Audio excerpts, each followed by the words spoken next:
Notre 11e candidat est Cédric Gillon. Il est docteur en sciences de l'ingénieur et technologie de l'École polytechnique de Bruxelles et était boursier FRIA.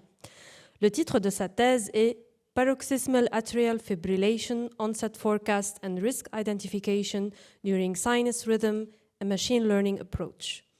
Et le titre vulgarisé est Un battement d'avance. Cédric, est-ce que c'est bien ta diapositive? Oui. Est-ce que tu es prêt? Oui. C'est parti.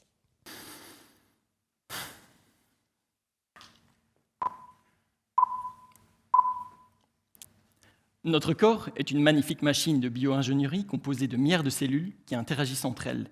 Et au centre de cette machine se trouve notre cœur qui, chaque seconde, va se contracter pour faire circuler notre sang afin d'apporter l'oxygène et les nutriments à ces milliards de cellules. Notre cœur a donc un rôle central dans le bon fonctionnement de notre organisme, mais malheureusement, il est parfois victime d'un dysfonctionnement ou d'une maladie. On estime aujourd'hui qu'un tiers des décès dans le monde sont liés à un problème cardiaque.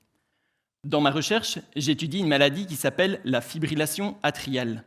Cette maladie survient quand la partie supérieure du cœur, les oreillettes, ne se contracte plus en rythme avec le reste du cœur. Il s'agit donc d'une arythmie cardiaque, le rythme du cœur est déréglé. Cette maladie, la fibrillation atriale, est même l'arythmie cardiaque la plus fréquente chez l'adulte. Elle touche environ 2% de la population et 20% de la population de plus de 80 ans.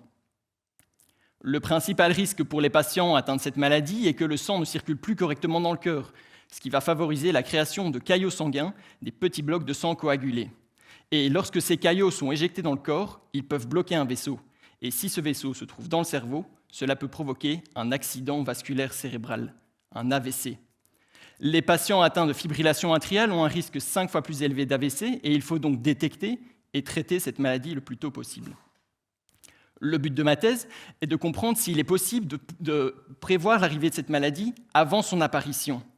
J'ai donc analysé des enregistrements du rythme cardiaque pour comprendre si on peut trouver des signes avant-coureurs, invisibles pour le cardiologue, qui permettent de prévoir l'arrivée de ces crises.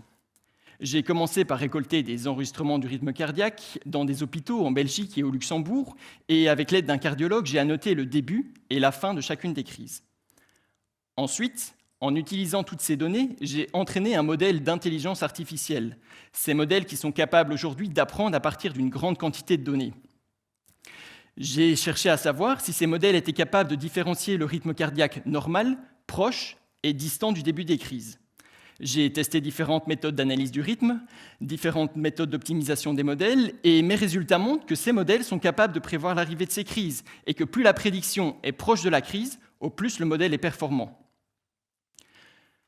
Ces résultats nous permettent aujourd'hui d'imaginer des nouvelles perspectives médicales, et l'utilisation future de ces modèles d'intelligence artificielle dans des pacemakers ou des montres connectées permettrait d'avertir le patient de l'arrivée de ces crises et d'imaginer un traitement.